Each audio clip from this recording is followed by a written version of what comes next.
नमस्कार। नमस्कार। नारायणी एफएम रेस खबर के ये चुनावी बहस चुनाव भर के विशेष कार्यक्रम लेकर हमने उपस्थित भइल बानी।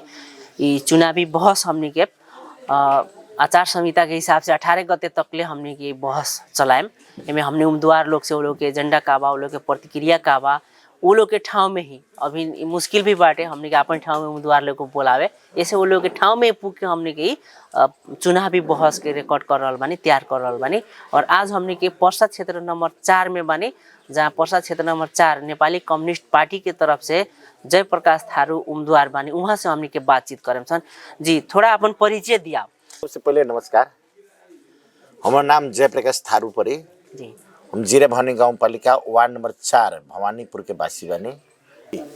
नेपाली कम्युनिस्ट पार्टी के तरफ से प्रसाद क्षेत्र में 4 के उम्मीदवार प्रतिनिधि सभा के सदस्य के उम्मीदवार बने।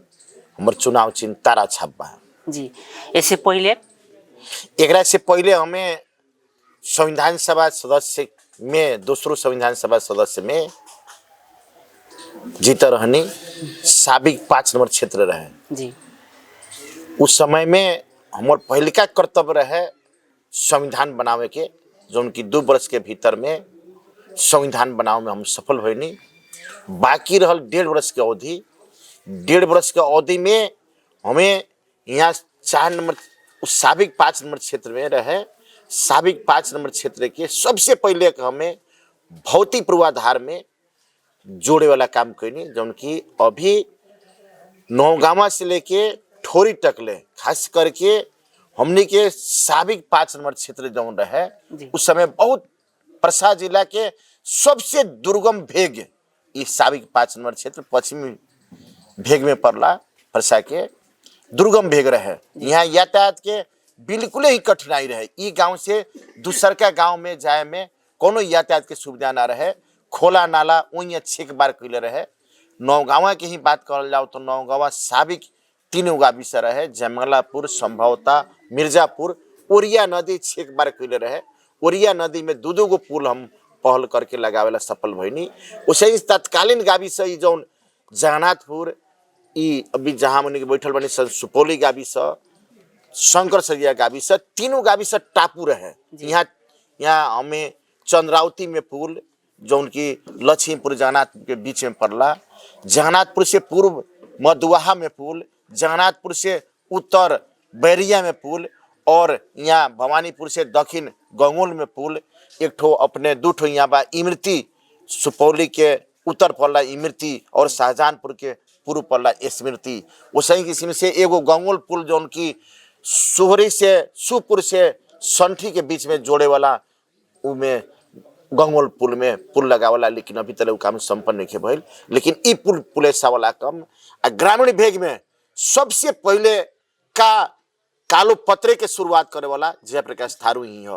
अपन जानकी टोला से लेके परसवा तक ले, जानकी टोला से लक्ष्मीपुर से लेके इन्हें जो ट्रैक खोले वाला काम करनी पिच के सबसे पहले शुरुआत करनी। अभी यहाँ सुपौली में ही इलाका प्रशासन हमारे पहल में ले वाला काम करनी। वो तरीके से हमारे विकास निर्माण के काम जो किस्म से सोलार बत्ती, सड़क बत्ती जो पर्सा जिला में ही नमूना के रूप में सबसे पहले ले वाला व्यक्ति हम जय प्रकाश थारू ही हैं।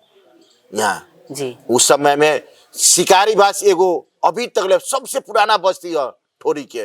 वहाँ बस्ती जोन बा बिल्कुल ही बिजली बत्ती के व्यवस्था ना रहे, वहाँ सोलार बोले वाला काम। और यहाँ नील बस्ती का भी सब उस समय में रहे।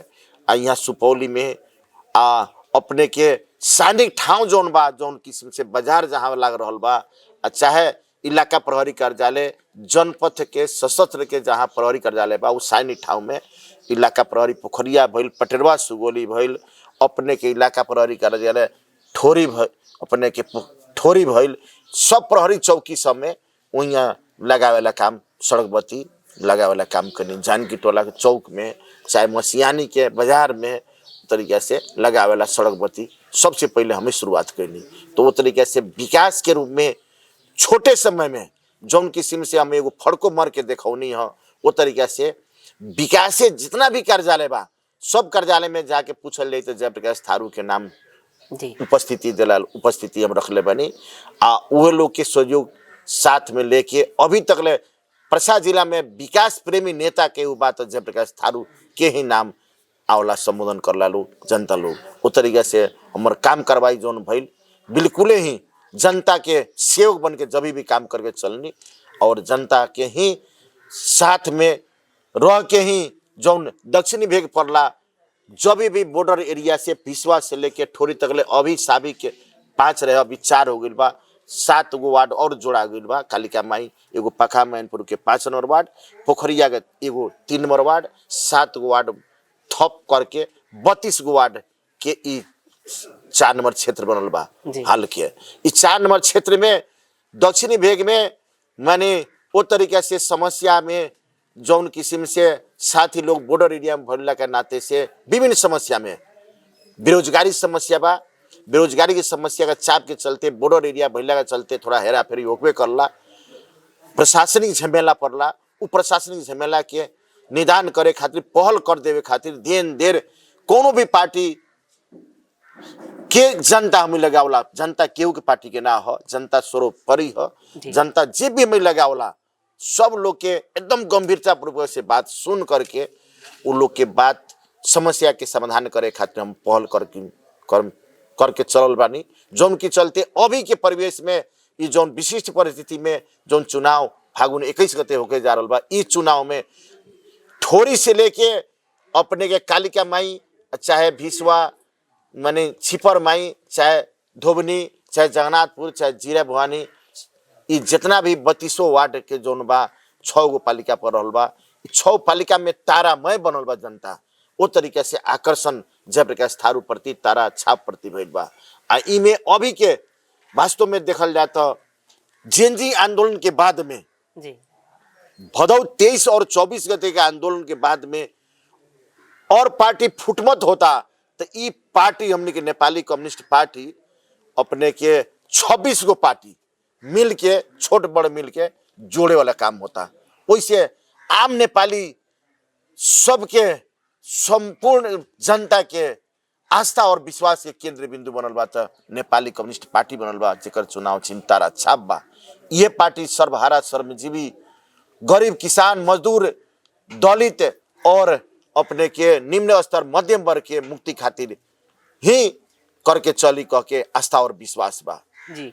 अब अपने कहने की छोटे समय खातिर हम विकास के शुरुआत करनी जौन किस्म से हमरा टाइम मिले अनुसार से काम करनी संविधान बनावे के काम रहे ओमे भी करनी तो ये कुछ दिन के गैप के बाद अपने फिर से जनता में गइल बानी तो अभी जनता लोग के माने प्रतिक्रिया का बा का कर रहल बा लोग जनता के तो अभी हमें जी करीब करीब 6 गते नॉमिनेशन के बाद में माने ये 32 वार्ड में एक चरण हमें घूम घाम भेंट घाट करे वाला काम कोई जी आप पालिका स्तरीय भेला करके निर्वाचन परिचालन कमेटी चाहे क्षेत्र स्तरीय निर्वाचन परिचालन कमेटी बनाव में सफल भइल बनी अभी भेंट घाट के क्रम में अभी के समय सापेक्ष अनुसार अभी के विशिष्ट परिस्थिति में जोन फागुन 21 गते जोन चुनाव होके जा रहा बा इमे सक्षम योग्य कर्मठ अनुभवी व्यक्ति के खोजी भरल बा उ व्यक्ति वास्तव में देखल जाओ तो एक जना बा तो चुनाव जीत के जाला 4-4 बरस चुनाव 4-4 बेर चुनाव जीतल एक बारी मंत्री भइल बोले न सकला क्षेत्र के बारे में उदासीन होला कुछ ना बोलला कुछ करबे ना करला आ एक आदमी तो अनाप शनाप बोले के शुरू करला कोनो बोली के ठेकाने ना रहला का बोलन अनपढ़ गंवार आदमी का संविधान लिखे सकी अभी कानून बनावे ला जगह पर इस संविधान माने प्रतिनिधि सभा के चुनाव हो रहल बा ई प्रतिनिधि सभा के चुनाव अपन भाग्य भविष्य सुनिश्चित करे खातिर जनता के वो तरीके से कानून बन के आओ और नीति बनो और व्यवहार में लागू होको वो तरीके से सब लोग माने अपन केकरा के प्रतिनिधित्व पे ठाके चलल जाई सक्षम योग्य कर्मठ व्यक्ति के जो हमनी के आवाज बुलंद करके चली आ कानून लेखन करके चली वो तरीके से खोजी में बालू आ उ व्यक्ति वास्तव में देखल जाता तो अभी तकले तारा के उम्मीदवार जोन तारा छाप के उम्मीदवार जयप्रकाश थारू बानी पूरे ही सबके हृदय में मन मस्तिष्क में तारा ही बैठ गई बा जयप्रकाश थारू ही बैठ गई बा वैसे अभी के प्रतिक्रिया हम देख रहल बानी जितना भी उम्मीदवार बा यहाँ बा 4 नंबर क्षेत्र के सबके उम्मीदवार के अभी के 21वीं शताब्दी के जनता बहुत सूक्ष्म तरीका से सब उम्मीदवार लोग के मूल्यांकन कर रहा बा। तो अभी के उम्मीदवार भर में केहू बोले वाला नहीं है आ केहू माने पढ़े नहीं है, अपन नाव तले लिखे ढंग नहीं है। उ जाके का करी वहाँ खुटा के पंचायती अच्छा आरी के पंचायती करे के नहीं है ना, वहाँ कानून लेखन के बा अपन हक अधिकार सुनिश्चित अपन हक अधिकार पहचान पहुँच और प्रतिनिधित्व के अपन भाग्य भविष्य के सुनिश्चित करे वाला ठाव पर जावे पेठावे वाला काम बा। तो वो तरीके से जो देख रहा बानी जनता अभी के 21वीं शताब्दी के जनता वास्तव में 4 नंबर क्षेत्र के जनता मतदाता न्याय प्रेमी जनता लोग के एकमात्र जयप्रकाश थारू ही उम्मीदवार बा जो की मानी बहुत समय में ही कम समय में ही जो किस्म से संविधान लेखन में चाहे जितना भी समस्या वाला समस्या निदान करे में पहल कर्मी करे में ईमानदारी पूर्वक से लाग के चलन वैसा नेता हमने चाहिए जो उनकी कर्मठ ईमानदार और सक्षम नेता बा। वो तरीके से अभी के जनता लोग के प्रतिक्रिया देख रहा बानी अवंगी आ रहा बा। वैसे यहाँ जो 4 नंबर क्षेत्र के जनता लोग बिल्कुल आतुर बाइल बा कब ये फागुन 21 के चुनाव आई कि हमने के तारा छाप में वोट दे के चल जाओ आज अपन प्रतिनिधित्व के पेठावल जाओ कह के आतुर बालू जी। अभी पहले 4 और 5 दोनों रहे, अभी 4 नंबर क्षेत्र है। अपने के 4 नंबर क्षेत्र के कैसे बुझ ले बानी, यहाँ लोग के का आवश्यकता बा, यहाँ कैसन किस्म के लोग के अपेक्षा रहेला। हालांकि शुरू में अपने कुछ कहबे कहीं हर एक ठाम में बोले नहीं, अभी के समय में लोग के का अपेक्षा बा, कैसन किस्म के लोग अभी भी समस्या बा। परसा के 4 नंबर क्षेत्र बहुत दुर्गम में बा जी। उदाहरण के रूप में है बहुत ऐसा जगह बा टापू के रूप में बा, वहाँ के नेपाली जनता होते हुए नेपाल में बानी हम परसा जिला में बानी कह के अनुभूत नहीं है। वो तरीके से बिल्कुल दुर्गम में अपन कष्टकर जीवन बिता रहा बा। जिसे उदाहरण के रूप में ठोरी के पश्चिमी भेग जोन पड़ला वार्ड नंबर 1 पड़ला ढेड़ू खोला और झिंगे खोला 6 बार कैले बा। बरसात अला के समय में वो ठोरी गांव पालिका के वार्ड नंबर 1 के जनता बुले ही कष्टकर जीवन बिता रहा बा। वहाँ पुल लगावल ढेड़ू खोला और झिंगे खोला में पुल लगावल जरूरी बा। उसही इच्छा नगर वार्ड नंबर 2 में पड़ला, वहाँ के जनता भी ठूठे खोला से पीड़ित बा। ठूठे खोला पानी आ जला तो वहाँ के जनता अपन सदर मुकाम अपने गांव पालिका में आओ में अफ्ठ्यारो महसूस होला, अफ्ठ्यारो जीवन बितावला लोग। एगो बीमार पड़ गए आदमी तो वही भगवान के भरोसे रख के ही अपन जीवन व्यतीत करला लोग। वो तरीका से कष्ट का जीवन वो सही किस्म से ये गांव पालिका के अपने के सडे जोन बा टापू के रूप में बा।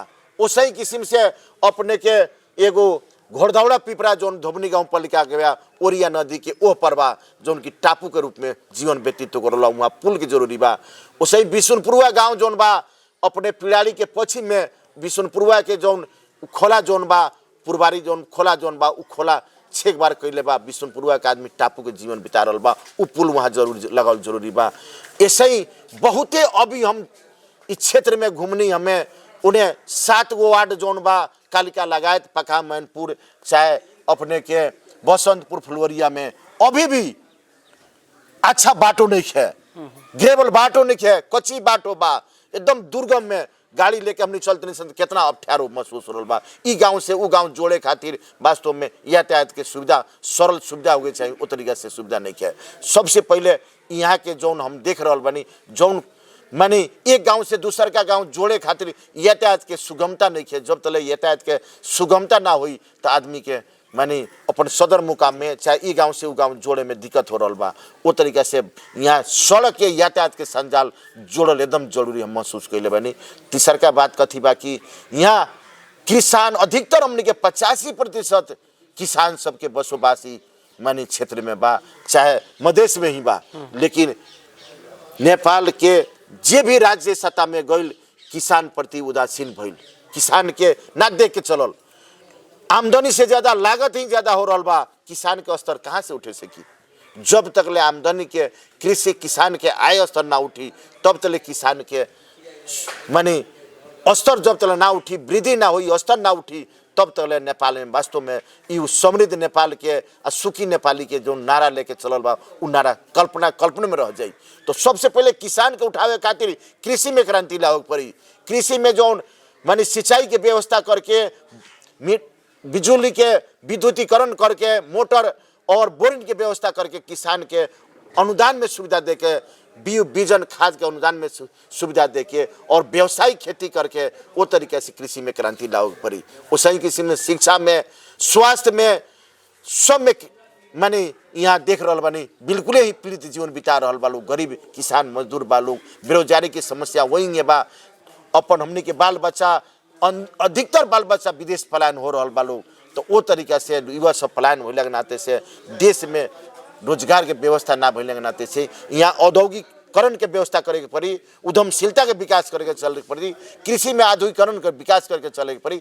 तब जाके वास्तव में समृद्ध नेपाल, चाहे समृद्ध समाज, सुखी नेपाली हमने के समाजवाद तरफ ले जाए में सफल होकर जाए। वैसे ई सब में शिक्षा, स्वास्थ्य, कृषि में क्रांति लावे खातिर, शिक्षा में क्रांति लावे खातिर विशेष करके हम देखते नहीं यहाँ अपरिहार्य बा। जी, जैसे लोग के जनता का आरोप रहेला, चाहे वास्तविक भी देखा जाता तो अभी तक ले ये बा, वैसे इतना एगो विद्रोह भइल लोग से, अनखुश भइल नेता लोग से, नेता लोग उम्मीदवार बनेला, हारो चाहे जीतो, खूब मुद्दा लेके आवाला, गांव में रहेला, लेकिन जीतला हारो सब उम्मीदवार पे पता हो जाला निर्वाचन के बाद। ये 5 बरस में पहले हमरा याद बा, 1 बरस कुछ दिन पहले के निर्वाचन में लोग कहे कि गढ़ी माई के मेला फिर लागल बा, लोग आवे लागल। तो एमे अपने उम्मीदवार बनी का कहे, हम अपना हूँ इहे में परेम की हमें देखी हमार अपन छूटे पहचान जी।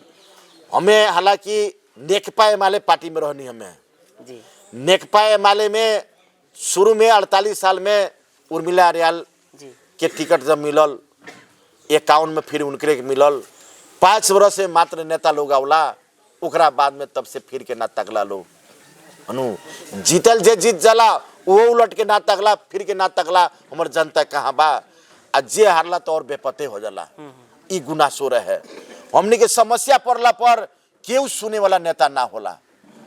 कोनो बात है मानी समस्या में पड़ गई, कोनो बातों लेके खोजे खातिर टर्च बार के नेता लोग के खोजे के पड़ला। ई गुनासो व्यापक हमने के सुने के मिले जी।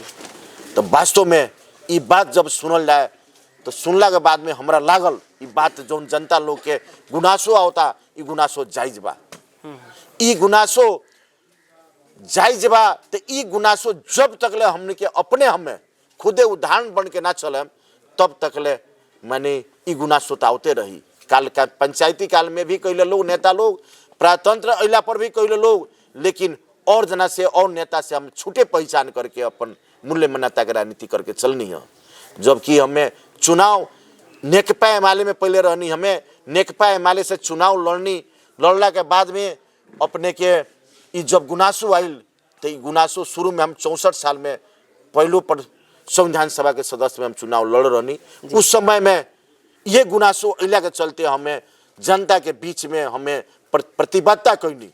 चुनाव जीत हार तो स्वाभाविक प्रक्रिया भइल, लेकिन जनता के बीच में जब भी हम रहें तो हमें जे भी जौन भी पार्टी के लोग हमें लगे आवे, समस्या लेके आवे, क्यों भी आवे, उस समस्या हमें गंभीरता पूर्वक सुनी, सुन करके उन लोग के सामने ही चाहे मोबाइल से होके चाहे संबंधित ठाव में जाके पहल करके समस्या निदान कराओ में सहयोग करे में हम सहयोग करी। वो तरीके से चाहे क्यों कहीं से फोन करता, कोनो बेरा फोन करता, हमें 2 गो मोबाइल 4 गो सिम बुक के चलने, हम जब भी 4 गो सिम रहा हमें लगे 4 सिम में जब भी फोन क्यों भी फोन करला तो हम रिसीव करने, फोन उठाने, का समस्या बा पूछने, गंभीरता पूर्वक से सुन के पहल भी करने। वो तरीके से कोनो कारण बस ना उठे से कल कौन समस्या बा कह के पूछने हमें। वो तरीके से हमार पहचान और माने मूल्य मान्यता छूटे पहचान करके हम चलल बनी, जेकर नतीजा भइल बा परसा के 4 नंबर क्षेत्र में कोनो भी समस्या लेके आइल बा लोग हमें लगे हम पार्टी से उठ करके, उस समय नेकपा एमाले रहनी, पार्टी से उठ करके भी समस्या निदान करके हम चलल बनी, जो उनकी नतीजा भइल बा आज ओकरे परिणाम बा। आज जयप्रकाश थारू में बनल बा लोग, तारा छाप में बनल बा। यो देखी काल हम नेकपा एमाले में रहनी, आज तारा छाप में बनी। यो तनिका रुवन उनके संचार माध्यम से प्रश्न पारल जरूरी भइल बा। कारण की वास्तव में हम जब चलत नहीं तो कितना लोग बुझता थे अभी तक सूर्य छाप बा। तो वैसे आज के रुवन ई संचार माध्यम से जो चुनावी बहस जो उनकी छलफल हो रहा बा, बहस जो हो रहा बा, ई माध्यम से अपने के संचार माध्यम से सब मतदाता लोग के हम हाथ जोड़ के अनुरोध कर रहा बनी, हमें नेकपा एमाले में वास्तव में काल रहनी काल नेकपा एमाले के मार्क्सवाद लेनिनवाद के सिद्धांत और जन नेता मदन भंडारी के प्रतिपादन करल जनता के बहुदलीय जनवाद रहे उ सिद्धांत के अंगीकार आत्मसात करके हम नेकपा एमाले में लागे रहनी। जी उस समय में जन नेता मदन भंडारी, माधव कुमार नेपाल, झलनाथ खनाल जब नेतृत्व में रहे तो उस समय वो विचार, सिद्धांत, नीति, विधि, पद्धति, सामूहिक प्रणाली के जौन नीति चलत रहे, विचार चलत रहे, विधि चलत रहे। जी लेकिन जब केपी ओली के नेतृत्व नेकपा एमाले के भइल तब वो विचार जो मार्क्सवाद लेनिनवाद के सिद्धांत, जनता के बहुदलीय जनवाद के सिद्धांत मर गई। सारा विचार मार दिलन केपी ओली। उ अपन माने व्यक्ति प्रधान हो गई। वहाँ न विधि बा, न पद्धति बा, न सामूहिक प्रणाली के कोनो वहाँ माने कोनो प्रणाली बा। वो तरीका से वहाँ जहाँ विचारे नहीं खे, सिद्धांत नहीं खे, विधि नहीं खे, पद्धति नहीं खे, केवल व्यक्ति प्रधान हो गई केपी ओली। केपी ओली के जब व्यक्ति प्रधान होला तो वो आदमी निरंकुश होला। जब निरंकुशता पैदा हो जाए तो तनाशाह हो जाए, और जब तनाशाह हुई तो वो आदमी में घमंड हो जाए। तो केपी ओली में इतना ना घमंड हो गई, इतना ना बड़ा घमंड हो गई, वो अपना के बुझे लाल हम देश सम्राट का, विश्व के ही सम्राट हम बन गई। वो तरीका से उनका में घमंड हो गई। जो उनकी सुनले होखम, देखे होखम, संस्थापक नेता लोग नेकपा एमाले के जे पार्टी बनावे में योगदान करल नेता लोग, सब नेता लोग नेकपा एमाले छोड़ के माधव कुमार नेपाल, झलनाथ, वामदेव गौतम, भीम रावल, एक से बढ़कर एक दिग्गज नेता लोग, अनुभवी नेता लोग वो पार्टी छोड़ करके मानी अन्य पार्टी में दोसर विद्रोह करके एकीकृत समाजवादी में गए लोग। वो पार्टी वास्तव में अभी नेकपा एमाले तो अपने पार्टी केपी ओली खैलन, देश ही बर्बाद करके छोड़ दलन। वही स्थिति नेकपा एमाले के पहुंचावे वाला केपी और शेरबहादुर देउवा करके चलन। जेनजी आंदोलन, कोनो आंदोलन जेनजी भाई बहन लोग जो मांग के चल रहे लोग, वो कोनो खराब मांग ना रहे, एकदम जायज मांग रहे। वो मांग 3 गो मांग रहे। सामाजिक संजाल जो बंद बा, फेसबुक जो बंद बा, वो फेसबुक खोले के चाहिए। रोका जोन बा बंद करे ले बा, खुला हो गई चाहिए। भ्रष्टाचार मुक्त देश हो गई चाहिए।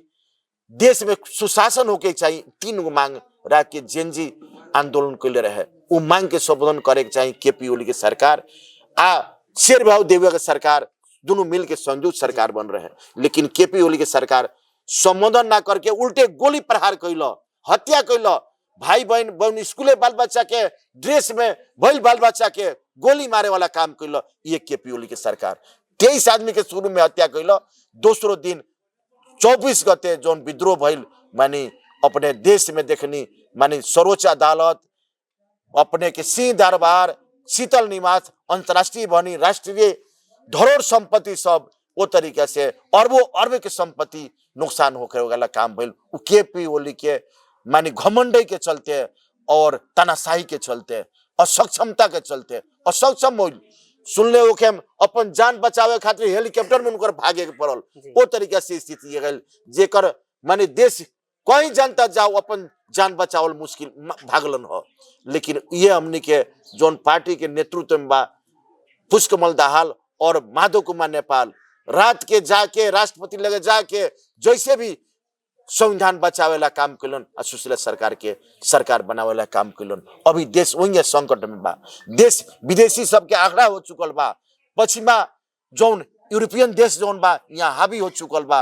वो तरीका से ई जौन 24 गते के आंदोलन भइल, ई जेनजी भाई बहन लोग के आंदोलन ना रहे। ई लोग जलावला काम ना कैलो। वे पश्चिमा देश वाला जो रहे लोग, वह लोग बिल्कुल ही घुसपैठ होके बिल्कुल ही देश चलावेला काम करे लोग। ये सब लोग हमने के मालूम है बा। तो वैसे अनुरोध बा हमर मानी काल भले हमने पैमाले में रहनी, विचार के चलते रहनी, सिद्धांत के चलते रहनी, नीति विधि पद्धति रहे वहाँ। वो नीति विधि पद्धति विचार ही सिद्धांत ही मार्क्सवाद लेनिनवाद के जनता के बहुदलीय जनवाद मर गई। तो पार्टी में रहल ठीक ना रहल।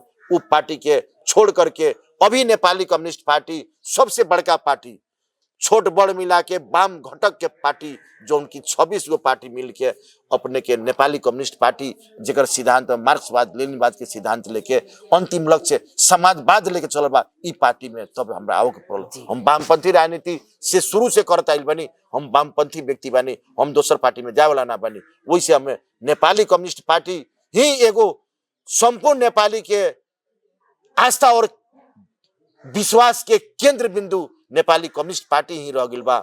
संसार में ही मार्क्स कहले बा, मार्क्स के कहले बा संसार दूगो वर्ग में विभाजन भइल बा, एगो शोषित पीड़ित वर्ग, एगो शोषक वर्ग।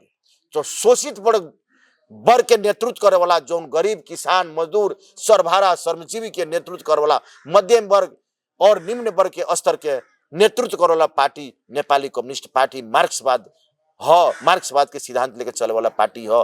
वो पार्टी समाजवाद के लक्ष्य लेके चलल बा, उहे नेपाली कम्युनिस्ट पार्टी ह।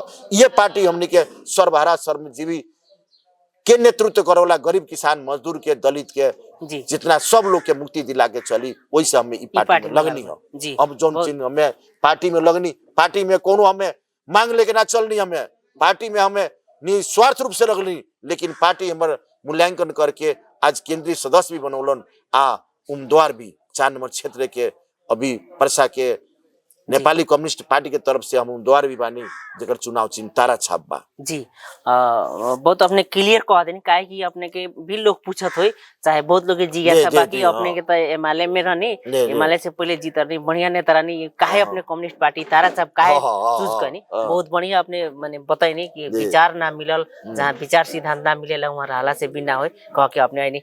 अंत में अब का कहे आज के बहस के बारे हम अपने के संचार माध्यम से संपूर्ण पर्सा के मतदाता न्याय प्रेमी मतदाता लोग से हमारे हाथ जोड़ के अनुरोध कर रहा बनी, हमनी के ई दुर्गम क्षेत्र पड़ला, यहाँ यावत समस्या बा, विकास निर्माण के समस्या बा, प्रशासनिक झमेला के समस्या बा, चाहे हमें तबिये कहनी हो हमनी के अपन भाग्य भविष्य सुनिश्चित करे के बा।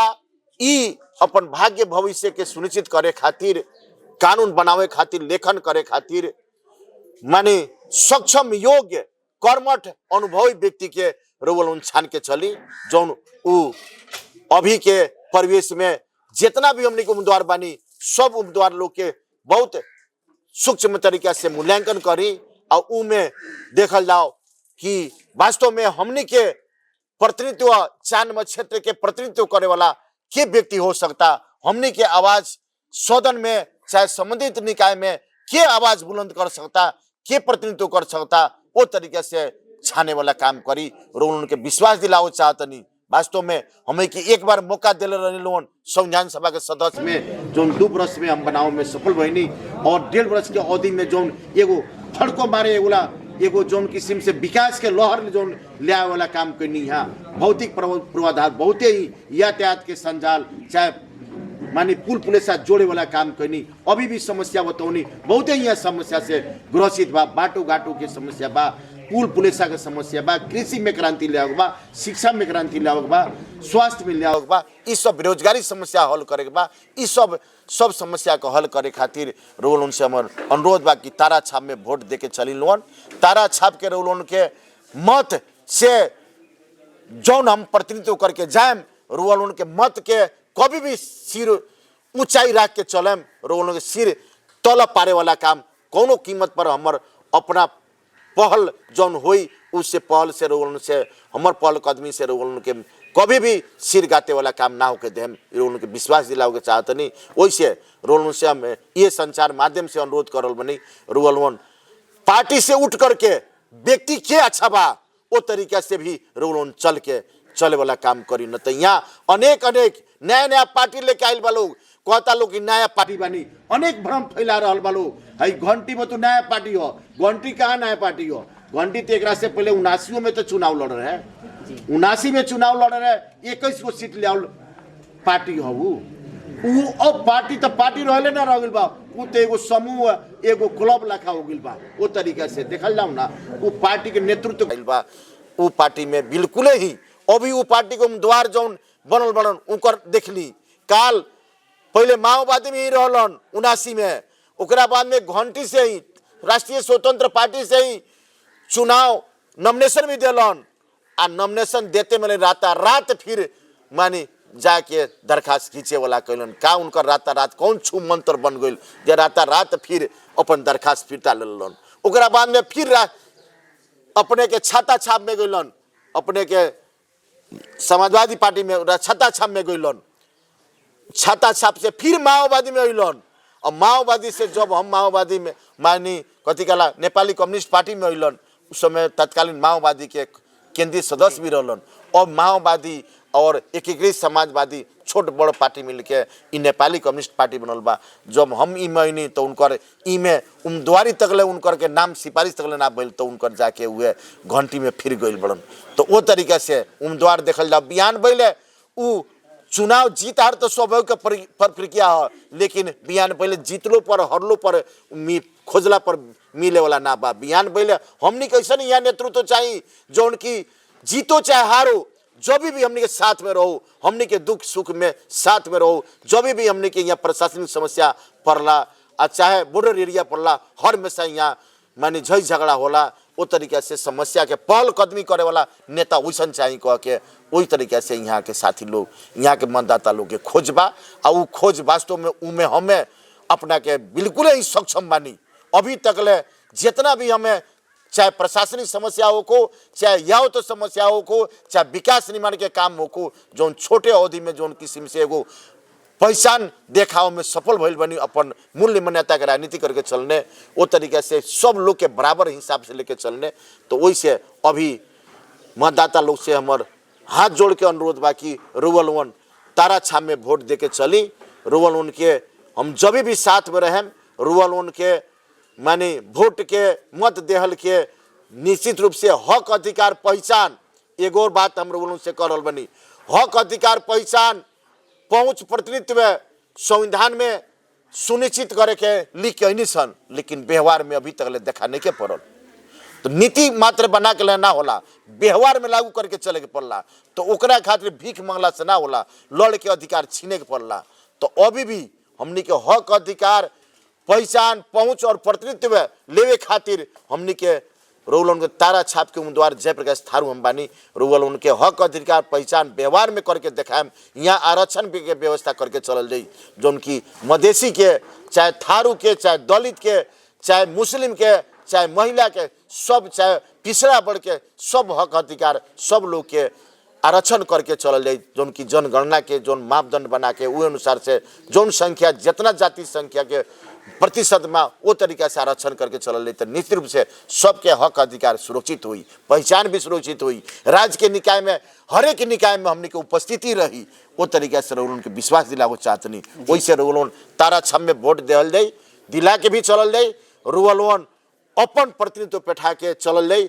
इतने कहते हुए रुवलवन से आज जौन इस संचार नेपाली बहस में जौन रुवलवन संचार के माध्यम से हमार बात के हमार विचार के प्रसारण करे में सहयोग करनी अपने लगा संपूर्ण यूनिट के हम धन्यवाद देवे के चाहतनी। धन्यवाद जी, बहुत बहुत धन्यवाद।